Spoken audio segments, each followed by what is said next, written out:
예, 오늘 말씀을 보면 이미 10절에 이미 도끼가 나무 뿌리에 놓였다라고 말씀을 하십니다. 이것이 무슨 말이냐면 이미 하나님의 심판이 이르러 있다라는 것입니다. 즉 우리의 문 앞에 하나님의 심판이 도래하여 있다라는 것을 뜻합니다.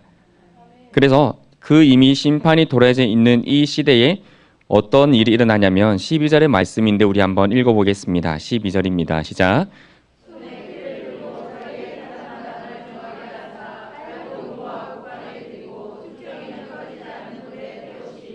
아멘.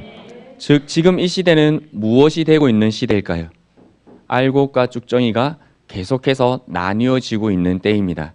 예수님께서 이 땅에 오신 이후로 지금까지 나중에 재림하실 그때까지 끊임없이 이루어질 일이 무엇이냐면 알곡과 쭉정이가 나뉘어지는 일입니다. 그렇기 때문에 지금 우리 교회 안에서도 예수님께서 끊임없이 작업하시는 가장 중요한 한 가지가 또 있는데 무엇이냐면 알곡과 쭉정이가 나뉘어진다라는 것입니다. 그렇다면 알곡과 쭉정이가 나누어지는 기준이 있어야 되지 않겠습니까? 그냥 하나님께서 기분 좋을 때 알곡으로 보내고 기분 나쁠 때 보이는 사람은 쭉정이로 보내고 이러진 않으실 거거든요. 왜냐하면 하나님은 공의의 하나님이시기 때문입니다. 그래서 하나님께서 분명히 알곡과 쭉정이를 나누실 텐데 그 기준이 무엇이냐면 바로 11절의 말씀이 나와 있습니다. 11절입니다. 시작. 나는 너희로 회개하기 위하여 물로 세례를 베풀거니와 내 뒤에 오시는 이는 나보다 능력이 많으시니 나는 그의 신을 들기도 감당하지 못하겠노라. 그는 성령과 불로 너에게 세례를 베푸실 것이요. 아멘. 나는 너희로 뭐 하기 위해서 물로 세례를 준다고 말하나요? 회개하기 위하여 물로 세례를 준다라고 세례 요한이 말합니다. 그리고 주님이 오시고 난 이후에는 불로 성령과 불로 너에게 세례를 베푸실 것이다 라고 말을 합니다. 이것이 어떤 것이냐면 회개하여서 그의 행실이 하나님께서 원하시는 모습으로 바뀌어지는 것을 말하는 겁니다. 물로 세례를 받는 것에서만 그친다면 그냥 입술로 고백하는 걸로 끝납니다.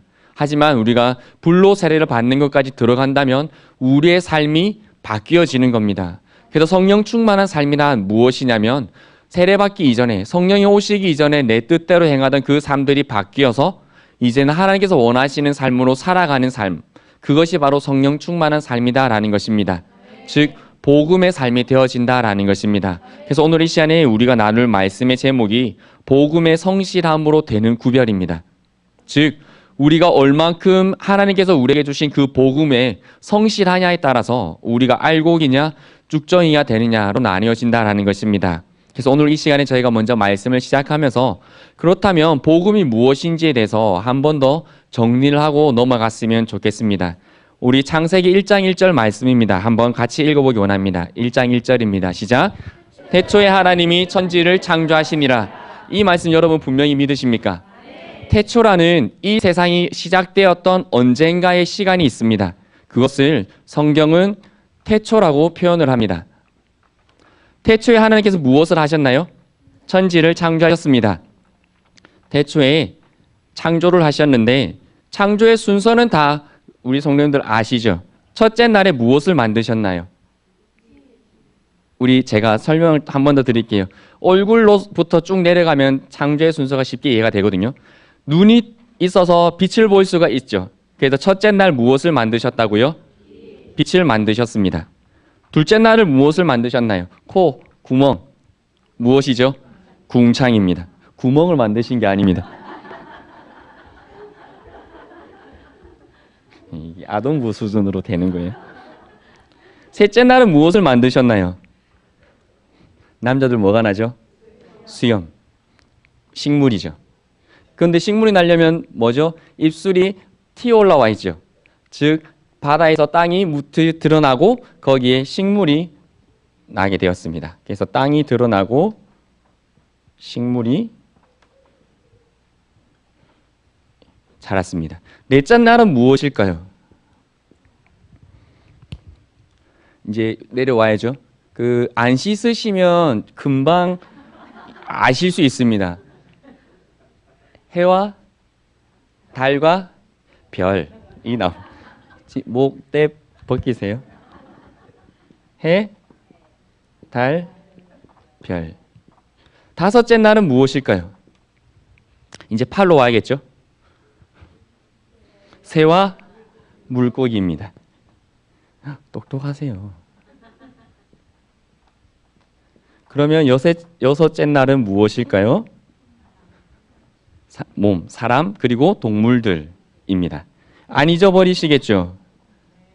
잊어버리실 것 같군요. 그리고 하나님께서 일곱째 날에 무엇을 하셨나요? 안식을 하셨습니다. 안식이 무엇이죠? 쉼을 가지셨다라는 뜻입니다. 여기서 우리가 복음에 대해서 또 한 가지 짚고 넘어가야 되는 것이 무엇이냐면 하나님께서 다 창조하셨습니다. 그런데 만약에 이 창조가 불완전했다면 하나님께서 안식하셨을 때 이 세상은 다시 뒤죽박죽이 되어야 됩니다. 그렇죠. 근데 하나님께서 창조하신 세상은 완벽했습니다. 물론 이 신적으로 완벽했다는 뜻이 아니라 완벽했다라는 뜻입니다. 그래서 하나님께서 충분히 안식을 하셨어도 이 세상은 하나님께서 만든 질서 안에서 돌아갈 수 있게 되어 있습니다. 그런데 이것을 모르는 학자들은 무엇이라 말하나요? 신은 없다. 왜냐하면 하나님이 없어도 세상은 자동으로 돌아가기 때문이다라고 이야기를 합니다. 맞나요? 아니죠. 안식하셨다는 말은 하나님이 하나하나 참새 여기서 여기까지 50m 날아가고 개미 10m 들어가고 땅으로 5m 집을 파고 이런 걸 안 하셔도 세상은 완벽하게 돌아갈 수 있게 되어져 있다라는 겁니다.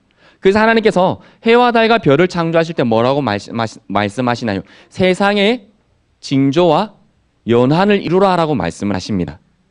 그러니까 해와 달과 별을 보고 점을 치는 사람들이 맞출 수 있는 이유가 뭔가요? 하나님이 연한을 이루라라고 되어 있거든요. 그렇다면 해와 달을 보고 점을 치든 하나님이 없다, 세상은 자연적으로 돌아간다라는 말이든 그것이 다 하나님이 태초에 천지를 창조하셨다라는 것이 성립되어야지만 그들이 어쨌든 말을 할 수 있는 것입니다. 그렇기 때문에 세상은 하나님이 창조하셨습니다. 그렇다면 하나님이 창조하셨으니까 세상은 누굴 걸까요? 어려우시죠? 제가 여기 하나님을 안 적었거든요. 자, 별표 해놓을게요. 답이에요. 세상은 누가 창조하셨나요? 하나님이 창조하셨습니다. 그렇다면 세상은 누구 건가요? 하나님의 것입니다. 그래서 이사야 40장 28절에 이렇게 이야기를 합니다. 함께 띄워주시겠어요? 읽어보겠습니다. 시작. 네, 하나님이 지으셨습니다. 그래서 하나님이 지으셨기 때문에 다 누구 건가요? 그러면 얘들이 존재하는 이유가 누구를 위해서일까요? 하나님을 위해서입니다. 그렇다면 달봉이가 누구를 위해서 있는 거죠? 하나님을 위해서 있는 거죠. 도둑을 잡기 위해 있는 그 이전에 누구를 위해서 있는 거죠? 하나님을 위해서 있는 겁니다. 길을 다니는 길고양이들 누구를 위해서 있는 건가요? 하나님을 위해서 있는 겁니다. 여러분들이 집에서 키우는 다육식물들 누구를 위해서 있는 건가요? 하나님을 위해서 있는 겁니다. 공기정화식물들 우리에게 깨끗한 공기를 만들기 위해 존재하나요? 아니죠. 그냥 그 식물이 세상에 있는 역할일 뿐입니다. 궁극적인 이유는 누구를 위해서 있는 건가요? 하나님을 위해서 존재한다라는 것입니다. 그렇다면 이 하나님을 위해서 존재하는 것들에 대해서 하나님이 또 이렇게 말씀하십니다. 이사야 43장 15절의 말씀입니다. 읽어볼까요? 시작.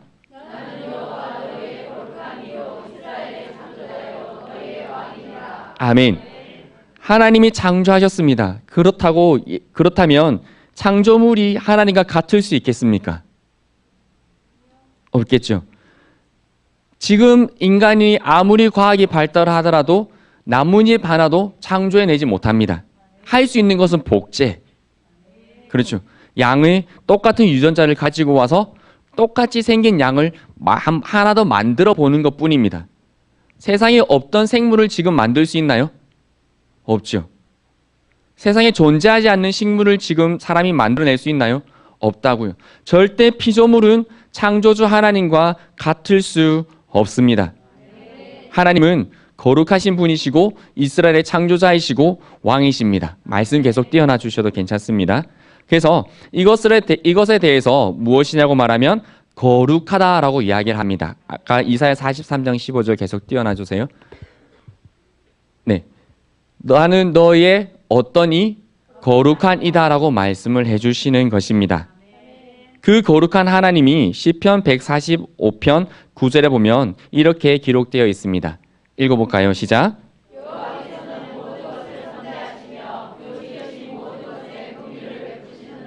아멘. 우리 이렇게 한번 따라해 볼까요? 천만다행이다. 한 번 더 진심을 담아서 천만다행이다. 만약에 하나님이 악한 하나님이시면 어땠을까요? 만약에 하나님께서 법을 딱 정하셨어요. 그리고 너 이거 어기면 절대 안 봐줄 거야.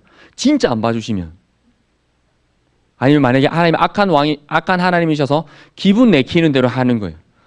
그래서 오늘 제가 교회 올 때 이쁘장하게 하고 오면 하나님이 이쁘다라고 봐주는데 막 안 쉬고 깨재재하게 오면 나가.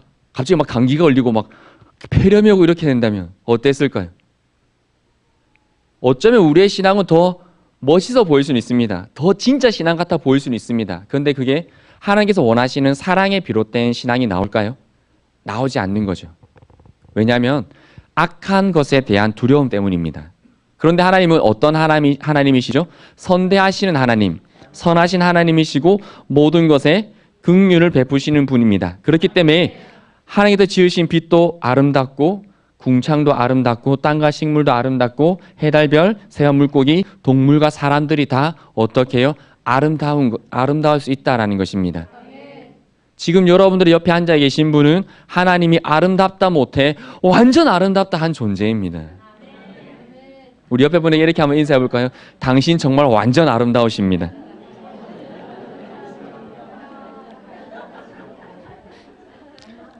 예.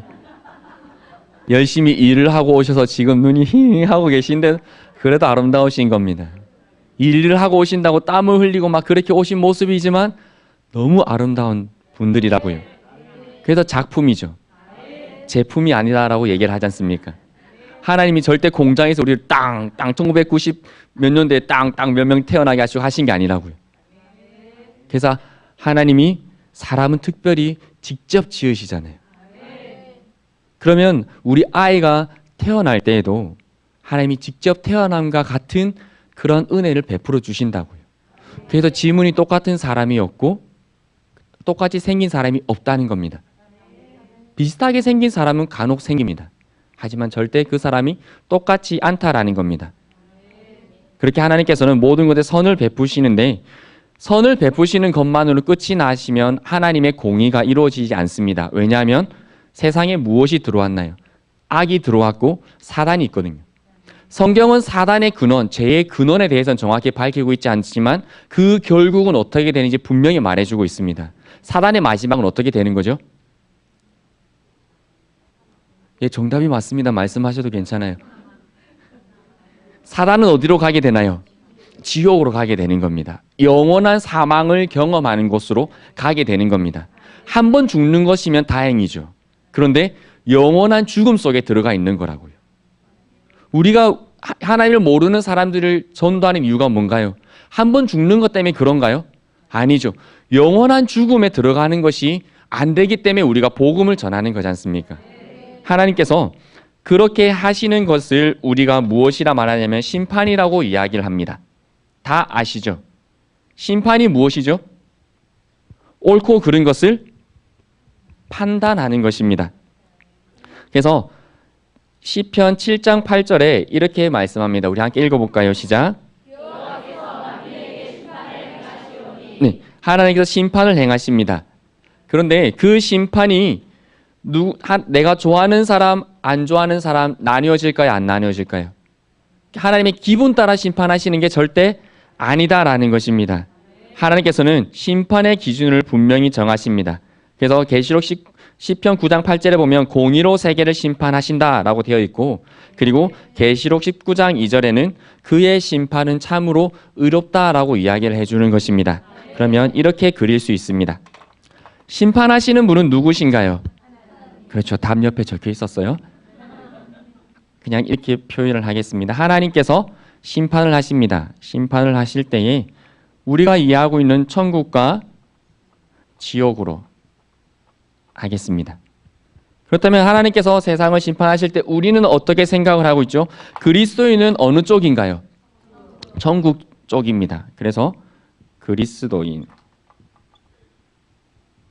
하나님을 알지 못하는 세상 사람들은 어느 쪽이죠? 지옥입니다.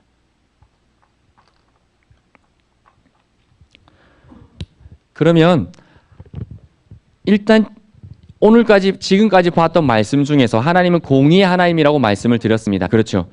그러면 하나님께서 그리스도인인 우리들과 세상 사람인 세상에 있는 사람들을 심판하실 때의 기준이 같을까요? 다를까요? 똑같습니다. 이거 절대 헷갈리시면 안 됩니다.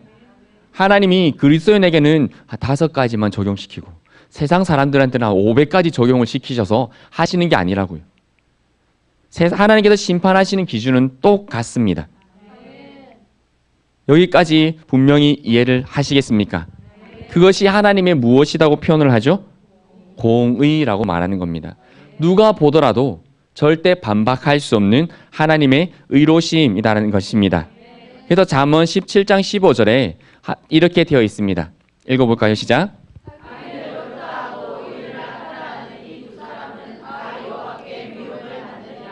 이게 무슨 말이죠? 하나님께서 의인이라고 하시는데, 하나님께서 의롭다고 하시는데 그것을 악하다고 말하면 하나님께서 어떻게 하신다고요? 미워하신대요. 하나님이 악하다고 말씀을 하시는데 우리가 아니 하나님 그거 괜찮아요. 좋은데요? 라고 말한다면 하나님께서 어떻게 하신다고요? 미워하신다고요. 왜냐하면 심판은 누가 하시죠? 하나님께서 하십니다. 하나님께서 그리스도인이든 비그리스도인이든지 분명히 하나님께서 심판을 하신다라는 것입니다. 그래서 우리가 하나님께서 정하신 기준을 바꿀 수 있을까요? 없을까요? 없습니다. 절대 없습니다. 그것을 시도하는 것 자체를 하나님께서 어떻게 하신다고요? 미워하신다라는 것입니다. 그럼 하나님께서 심판을 하십니다. 그런데 아까 말씀드렸듯이 세상 모든 것에 하나님의 긍휼하심이 들어있다라고 말씀이 되어 있죠. 그래서 베드로후서에는 이 긍휼하심에 대해서 이렇게 말해주고 있습니다. 읽어볼까요? 베드로후서 3장 9절 시작.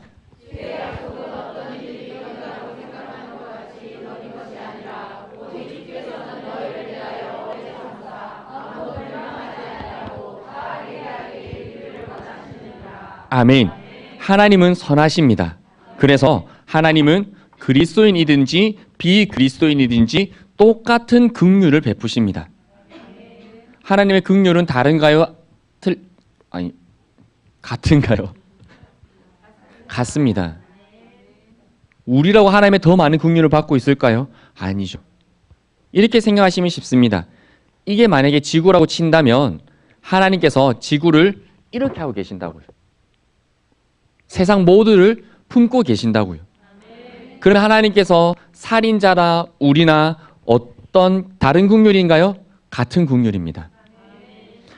지금 동성애가 굉장히 많이 지금 사회적으로 이슈가 되어 있는데 그들이든 우리든 하나님께서 어떤 긍휼이죠? 똑같은 긍휼로 계신다라는 겁니다. 이 똑같은 긍휼이 누굴까요? 성경의 독생자 예수, 바로 예수 그리스도입니다. 그래서 요한복음 3장 16절에 우리 한번 읽어보겠습니다. 시작.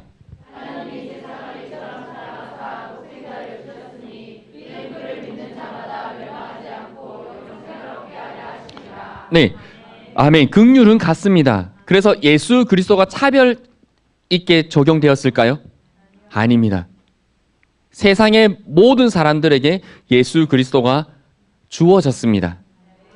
이렇게 표현할게요. 주어졌다고요. 그래서 누구든지 주의 이름을 부르는 자는 구원을 받을 수 있다라고 로마서 10장 13절에 말씀해 주는 겁니다. 그러면 우리가 다 예수 그리스도를 믿는 분들이시죠? 네, 아멘 안 하셔도 그렇다고 저는 믿겠습니다.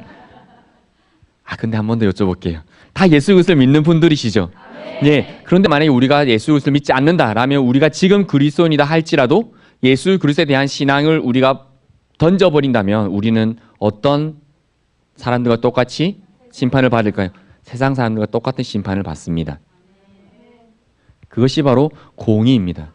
그러면 아침에 일어나서 하루에 사람을 한 명씩 죽이던 사람도 예수 그리스도를 믿는다면 어떻게 되어질 수 있을까요? 천국에 들어갈 수 있는 그리스도인이 되는 것입니다. 혹시 이거 불합리하게 느껴지십니까? 그런 게 어디, 그런 게 하시겠어요? 심판주는 오직 누구시라고요? 하나님이세요. 그 모든 기준은 어떻게 해요? 누가 정하시나요? 하나님이요. 그래서 모든 삶에 똑같은 긍휼로 주신 분이 예수 그리스도입니다. 그래서 누구든지입니다. 누구든지 예수 그리스도를 믿는 자는 구원을 받고, 누구든지 누구였더라도 예수 그리스도를 믿지 않는다면 심판을 받게 되는, 지옥으로 가게 되는 것입니다. 이것이 바로 복음입니다. 이것이 우리가 가지고 있는 복음입니다. 이 복음에 대해서 우리가 조금 더 알아보기를 원하는데, 하나님은 창조주이고 모든 것, 그리고 누구든지 누구의 소유인가요? 하나님의 소유입니다. 인간 역시 하나님이 창조하셨기 때문에 하나님의 소유물입니다. 여러분들은 누구의 소유물인가요? 하나님의 소유물이라고요. 거룩한 하나님의 작품이다 이전에 하나님의 소유물이라고요. 제가 가지고 있는 핸드폰을 제가 가만히 있다가 팍 던져버렸습니다. 그러면 와주라노 하겠지만, 그것에 대해 누가 저에게 책임감을 물을 수 있나요? 없나요? 없습니다. 왜냐하면 저의 핸드폰은 저의 소유물이기 때문입니다. 욥이 수많은 시험을 당했습니다. 그렇죠. 상상할 수도 없는 그런 끔찍한 비극 속에서도 욥은 절대 흔들리지 않는 것이 있었습니다. 무엇이냐면, 나는 하나님의 소유물이다. 그래서 하나님께서 나에게 주셨으니 가져가질 수 있는 권한도 하나님께 있다인 겁니다. 그래서 욥이 성경에 그의 예가 기록될 수 있는 겁니다. 자, 어쨌든 여기까지는 우리 성도님들 다 따라오시겠죠. 그렇다면 우리도, 세상 사람들도 누가 필요한가요? 예수 그리스도가 필요한 것입니다. 그런데 세상 사람들이, 우리가 복음을 전하면서 느끼시겠지만, 예수님 믿으세요. 예수님만이 당신의 구원자입니다. 그렇게 살면 지옥입니다. 예수 천당 불신 지옥 하면 어떻게 하죠? 뭔 저런 소리를 하노라고 하죠. 예전에 최춘선 할아버지 이야기를 여러분들 아실 텐데, 지하철을 다니면서 모자에 막 이상한 글귀를 써놓고 정말 누가 보더라도 왜 저렇게 전도해? 라고 할 만큼, 그리스도인들조차도 뭐 저렇게 전도해서 되겠나? 요즘이 어떤 시대인데? 라고 말할 만큼 그분이 전도를 하셨습니다. 왜 그랬을까요? 이걸 알고 있기 때문이죠. 그런데 그런 걸 보고 있는 세상 사람들의 기분이 어땠을까요? 유쾌했을까요? 불쾌했을까요? 불쾌했겠죠. 그 이유가, 지금 우리가 복음을 믿고 살아가는 우리들로서도 굉장히 많이 하나님 앞에서 죄를 짓는 부분들이 있습니다. 그 이야기가 무엇이냐면, 저희 창세기에 다시 에덴 동산 이야기로 갔으면 좋겠습니다. 제가 에덴 동산을 그릴게요. 에덴 동산입니다. 그렇게 보이죠? 적어야 진짜겠죠. 에덴 동산 중앙에 무엇이 있었죠? 나무 두 그루가 있었습니다. 한 그루는 어떤 나무였죠? 생명나무였습니다. 또 한 그루는 선악을 알게 하는 나무였습니다. 그래서 이쪽을 이 생명나무가 오른쪽에 있었다 그런 거 절대 아니에요. 그냥 제가 적는 거예요. 생명나무가 있었고 선악을 알게 하는 나무가 있었습니다. 여기서 또 하나님의 긍휼이 하나 더 나타납니다. 하나님께서 선악을 알게 하는 나무를 먹으면 어떻게 된다라고 말씀을 하셨죠? 반드시 죽는다라고 말씀을 하셨죠. 혹시 먼저 이거 불합리한가요? 하나님 왜 생명나무 먹으면 죽는다 하는데요? 하시는 마음이 드세요? 하나님께서 왜 선악을 알게 하는 나무를 먹으면 죽겠다라고 왜 가르쳐 주셨을까요? 아까 말씀드렸듯이 하나님은 세상을 심판하시는 분이다 말씀하셨죠.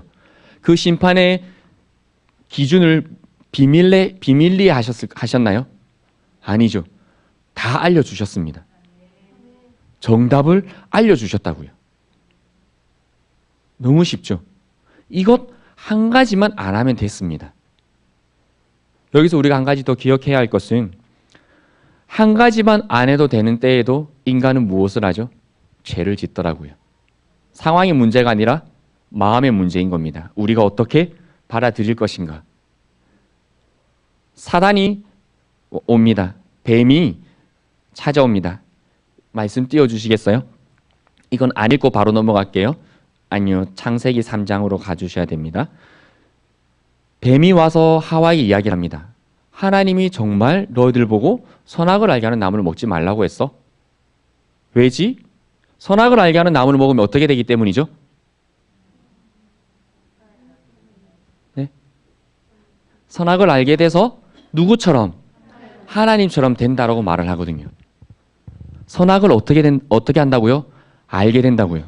성경에서 안다라는 것은 단순한 지식이 아닙니다. 성경에서 안다라는 것은 판단하는 것을 말하는 거거든요. 그러면 우리가 한 번 더 정리해야겠죠. 심판은 오직 누가 하시나요? 하나님이 하세요. 그런데 선악을 알게 되면 이제는 인간이 심판을 하려고 합니다. 먹었죠. 하와가 또 아담에게 줘서 먹었습니다. 하와가 정말 나쁘죠. 아담은 더 나빠요. 왜냐하면 하와가 선악을 먹고 그 과일을 어떻게 했을까요? 100km 떨어져 있는 아담에게 달려가서 주었을까요? 옆에 있는 아담에게 주었거든요. 옆에 있는. 그러면 뱀이 와서 하와를 할 때 아담은 뭐 했을까요? 직무유기. 남편으로서 해야 되는 직무유기. 제가 결혼을 안 하고 나이가 어려서 이 부부에 대해서는 말씀드리기가 조금 쑥스럽긴 하지만 남편분들이 하시는 일들은 돈 벌어오는 게 아니라 아내의 영적인 것들을 위해 이끌어갈 수 있는 역할을 감당해야 되는 겁니다. 그것이 남편의 진짜 역할이거든요. 하나님께서 주신. 어쨌든요. 먹게 됩니다. 그래서 이제 사람이 무엇을 하려고 할까요? 사람이 이제 선과 악에 대해서 알게 되었습니다. 그렇죠. 선악을 알게 하는 나무를 먹었으니까 하나님 말씀대로 선과 악을 사람이 어떻게 알게 되었을까요? 알게 되었다고요.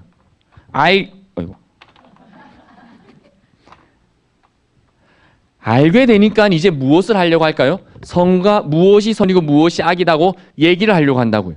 여러분 오늘 하루를 살아오시면서 얼마나 선과 악에 대해서 여러분들 판단하셨나요? 그렇죠. 우리가 판단을 하려고 하는 자리에 올랐다라는 겁니다. 선악을 아는 것이 왜 나쁠까인 거죠. 그렇다면 왜 선악을 아는 게 나쁜 거죠? 예, 괜찮아요. 저 낙심하지 않아요. 선악을 안다는 것 자체가 무엇을 하는 것을 이야기하는 거라고요? 심판의 자리에 올라간다고 하는 거죠. 심판은 오직 창조주 하나님께서 하실 수 있는데 사람이 선악을 알게 하는 나무의 열매를 먹고 난 이후에 사람이 그러면 누구의 자리로 올라가나요? 하나님의 자리에 올라가는 겁니다.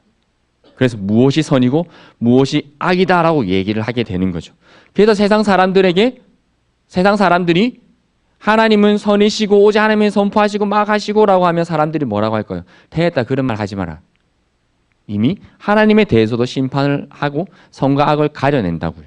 이게 지금 오늘 우리입니다. 그러니까 하도 이런 것들이 시대를 찾아오니까 이제 요즘 시대는 이제 우리 그만 싸우자. 사람들끼리 하도 자신들의 선과 자신들의 악을 가지고 계속 싸우다 보니까 사람들이 지겨워졌어요. 1차 대전을 일으켜서 수많은 사람이 죽고 2차 대전을 일으키고 너무나 많은 세상에 악재가 들어오고 나니까 사람들이 이제 어떻게 하죠? 우리 그만 싸우자 이런 걸로. 그냥 다 맞다고 하자. 라고 해서 말하는 게 오늘날 이 시대를 이끌어가는 포스트 모더니즘입니다. 나도 옳고 집사님도 옳고 집사님도 옳고 한나도 옳고 은혜도 옳고 다 옳다는 거예요. 그러니까 서로 피해를 주지 않는 선에서는 자기가 원하는 것을 취하더라도 건들지 말자인 거죠. 그게 지금 오늘날을 이끌어가는 포스트 모더니즘이라는 문화입니다. 여기까지는 우리 성도님들 다 따라오시겠습니까? 네, 오셨을 거라고 하나님이 살아계시니 저는 믿습니다. 그러면 이제 아까 우리가 읽었던 알곡과 가라지를 가르는 기준, 복음, 지금까지의 이야기에서 우리가 우리의 삶을 먼저 점검해야 할 것이 있습니다. 그것이 무엇이냐면 여러분들은 이 복음, 여기까지 설명되었던 복음 시각으로 여러분들의 삶과 세상을 바라보십니까? 아니면 문화의 시각으로 여러분들의 삶과 세상을 바라보십니까? 예전에 저희 목사님께서 남편과 부부의 역할에 대해서 한번 설명해 주셨죠. 그럴 때 요즘 시대는 여성 상위 시대라서 여자분들 남성에게 복종하셔야 됩니다라고 말하면 그렇죠. 지금도 표정이 안 좋으세요. 이렇게 말하면 웃으시지만 5초 지나면 또 표정 안 좋아지실걸요? 정말 이렇게 설명할까요? 남편이 이렇게 얘기한 거죠. 여보, 오늘 저녁은 된장찌개 먹자. 아, 오늘 김치찌개 먹고 싶었는데.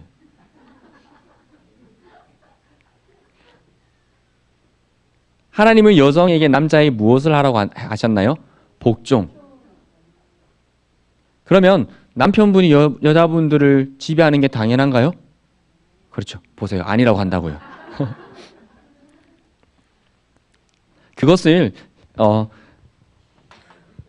바울은 예수 그리스도와 교회 관계로 설명을 하거든요. 예수 그리스도가 남편이라고 표현을 하고 교회가 아내라고 표현합니다. 즉 남편이 예수 그리스도가 되어지고 아내가 교회가 되어지는 겁니다. 그러면 남편들이 아내를 사랑할 때 어떻게 사랑하는 거죠? 목숨을 걸고. 그렇죠. 아내분들이 원하시는 거라고요. 남편이 나를 위해서 무엇을 걸어주는 거? 목숨을 걸어주는 거. 또 한 가지 있습니다. 예수님이 교회의 존엄성과 아름다움을 지키기 위해서 십자가를 지셨죠. 남편분들은 아내분들의 아름다움과 존엄성을 지켜주기 위해서 목숨을 걸어야 한다고요. 왜 배가 나왔노? 그런 게 아니라요. 남편분 밖에 나가면 일하시는 커리어 우먼들은 화장도 막 하고 있는데 아내분들 딱 들어오면 어떤가요? 호랑이죠. 아니, 사자죠. 머리가. 사자라고요. 화장인 줄 알고 봤는데 웬걸요? 해달별. 그런데 남편의 진짜 역할이 무엇이라고요? 아내의 존엄성과 아름다움을 지켜주는 거예요. 그것을 위해서 목숨을 거는 것이 남편입니다. 우리 여자 성도님들 그런 남편분들 만나고 싶으시죠? 아멘? 끝났습니다. 그런데 하나님께서 정말 복음에 말하고 있는 남편들의 역할은 그거라고요. 그러면 우리가 그런 시각으로 오늘 이 시대를 바라봐야 되겠죠. 그러면 여성분들은 어떻게 남자에게 순종하고 복종하고 섬길 수 있나요? 남편이 그런 사랑으로 사랑해 주니까 가는 겁니다. 그렇다고 절대 순서가 남편에게만 있다고 생각하시면 안 됩니다. 당신이 나를 그렇게 안 사랑하니까 뭘 바라노? 이게 아니에요. 공유죠. 당연히 예수 그리스도께서 교회에게 요구하실 수 있는 권한이 있으시죠. 교회는 마땅히 해야 되는 순종의 의무가 있다고요. 이것이 같이 가는 겁니다. 그런데 우리도 가정에 대해서든지 이 시대의 문화에 대해서든지 이 시대에 일어나는 일들과 현상에 대해서든지 정말 많은 부분에서 어떤 시각이요? 문화요. 포스트 모더니즘의 중심이 뭐죠? 인간이죠. 그래서 요즘에 가장 뜨는 학문이 뭔가요? 인문학이죠. 사람을 감동시키고 스토리를 만들어서 사람에게 들어가는 학문인 거라고요. 사람의 중심으로. 그렇다면 우리가 살아가면서 만나게 되는 모든 상황들에서도 우리도 모르게, 우리 그리스도인들도 모르게 복음으로 살아가는 게 아니라 무엇으로 살아간다고요? 문화로 살아가고 있다고요. 이게 정말 위험한 겁니다. 무엇을 가지고 살아가느냐에 따라서 무엇이 나누어진다고요? 알곡과 가라지가 나누어진다고요. 절대 아니다 할 수가 없습니다. 그렇다면 우리는 무엇으로 살아가는 사람이 되어야 하나요? 복음으로 살아가야 되는 겁니다. 우리가 태신자들을 찾아가서 전하는 이야기들이 문화에 대한 이야기를 해서는 안 된다고요. 무엇에 대한 이야기를 해야 되나요? 복음이요. 그래야 궁극적으로 우리도 그리고 우리의 태신자들도 복음에 굴복하는 겁니다. 그랬을 때 진짜 예수 그리스도께서 주시는 통치가 그들의 삶에, 우리의 삶에 이루어지게 되는 것입니다. 그렇다면 지금 세상은 문화로 살아갑니다. 우리는 복음으로 살아갑니다. 또 한 번 더 살아가려고 오늘 이 시간에 다짐했습니다. 그러면 문화로 살아가는 사람들이 이렇게 복음으로 살아가는 우리를 어떻게 할까요? 미워하겠죠. 아까 우리 오순 집사님도 태신자에게 전할 때 이제는 안 할란다. 그리고 그 태신자 만남 후기를 보시면 막 싫어하고 막 짜증내고 막 화내고 막 이렇게 하신다는 이야기들도 있거든요. 그게 잘못된 거다, 당연한 거다, 당연한 겁니다. 왜냐하면 우리는 무엇으로 가고 있기 때문에요? 복음이에요. 하지만 그들은 문화 속에서 살아가고 있기 때문입니다. 그렇기 때문에 우리가 복음 사역을 하는 것은 미움받을 각오를 하고 하는 겁니다. 그렇죠. 내가 복음 사역을 한다고 해서 세상 사람들이 나를 다 사랑해 줄 거다 생각하시면 안 돼요. 복음 사역을 하기 때문에 세상은 우리를 미워한다고요. 그래서 우리는 무엇을 해야 되죠? 기도를 해야 되는 겁니다. 우리 힘으로 할 수 있는 게 아니라서요. 그렇기 때문에 이 복음의 사역을 붙들고 나아가신 우리 성도님들 되어지기를 바랍니다. 그래서 바울은 이렇게 말하죠. 우리는 복음을 맡은 자다. 맡은 자에게 구할 것은 충성. 그러니까 하나님께서 맡은 자에게 매일같이 요구하시는 게 있으시다고요. 우리 성도님들이 눈만 뜨면 하나님께서 성령을 통해서 우리 성도님들의 마음속에 자꾸 찌르는 게 있어요. 그게 뭐죠? 충성해라, 순종해라, 말씀대로 살아가라. 어떠한 상황을 딱 만났습니다. 즉시로 두 가지의 마음이 들죠. 하나는 복음의 생각, 하나는 문화, 사람에 대한 생각. 이 갈등 속에서 우리는 복음과 문화를 선택하기 위해 마음이 갈등하고 싸우고 힘들어지는 겁니다. 그럼에도 불구하고 무엇을 선택하며 나가는 거죠? 복음이요. 이것이 예수 그리스도가 있는 그리스도인들의 삶입니다. 세례요한은 물로 세례를 줘서 고백은 하게 하지만 예수 그리스도께서 성령을 주셔서 이제는 이러한 삶을 살아가게 하신다고요. 그러면 우리가 성령 충만을 원하는 사람이고 성령으로 기도하고 성령을 구하고 살아가는 사람이라면 무엇으로 살아가는 사람이죠? 복음으로 살아가는 사람이 되어야 하는 겁니다. 이것을 가지고 나아가는 것이 우리의 삶이고 그리스도인들의 생명입니다. 그래서 이 싸움은 실질적으로 피와 살이 터지는 싸움입니다. 진짜 전쟁과 같은 거라고요. 그냥 영적인 눈에 보이지 않는 그냥 어떤 전쟁이 아니라 실질적으로 우리 성도님들의 삶에서 일어나고 있는 싸움입니다.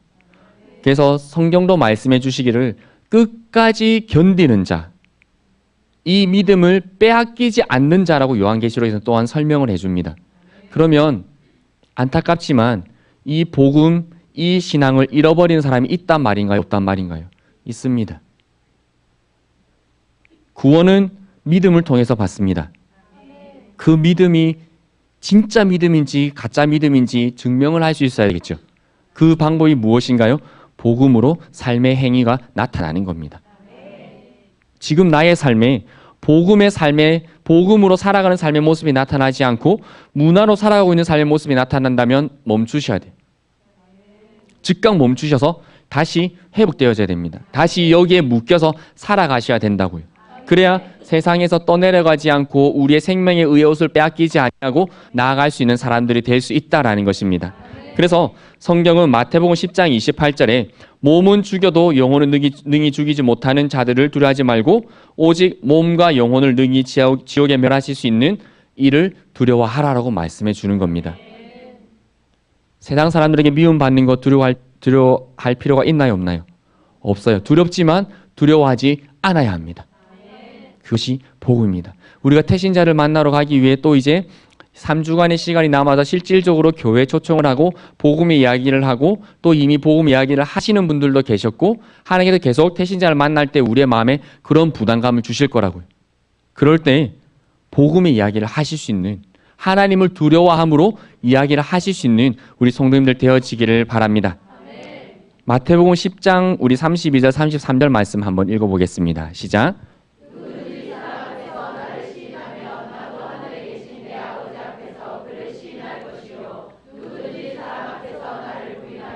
나도 하늘에 계신 내 아버지 앞에서 그를 부인하니라.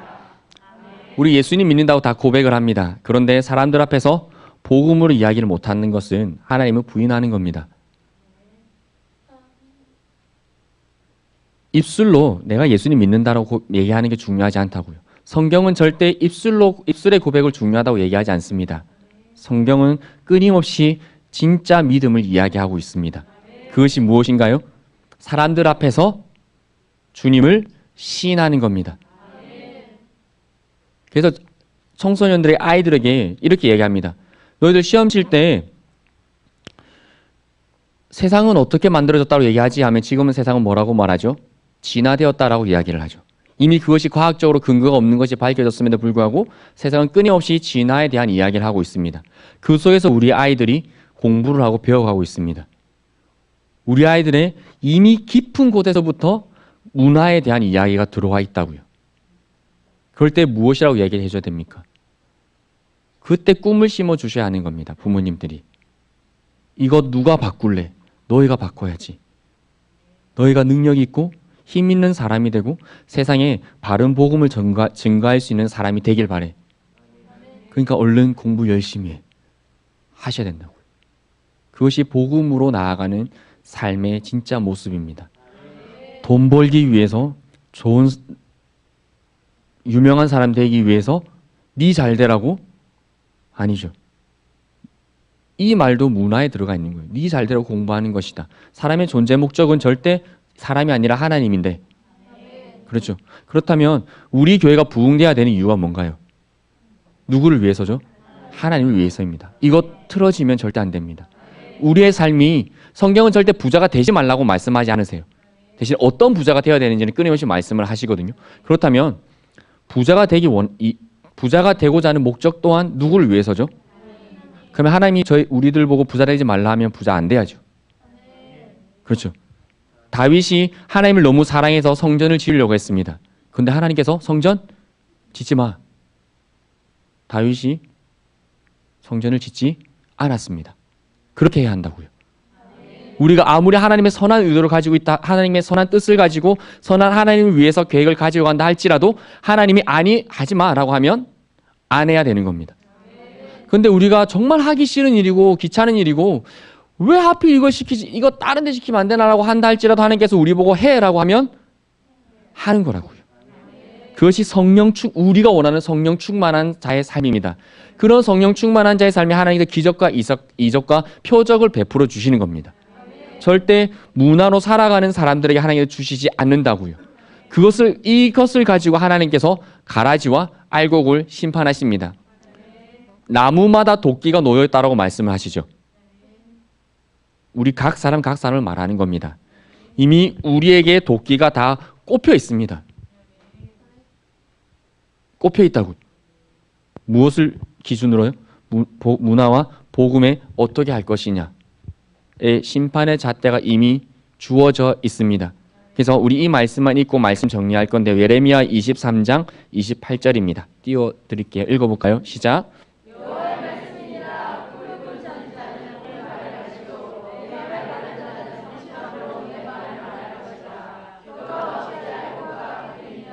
아멘. 교와 알곡은 절대 똑같지 않습니다.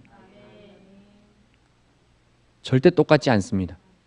우리가 이 복음으로 살아가는 삶에 대해서 겨인지 알곡인지 분명히 하실 수 있기를 바랍니다. 하나님께서 우리에게 선택을 하실 수 있게 해주셨습니다.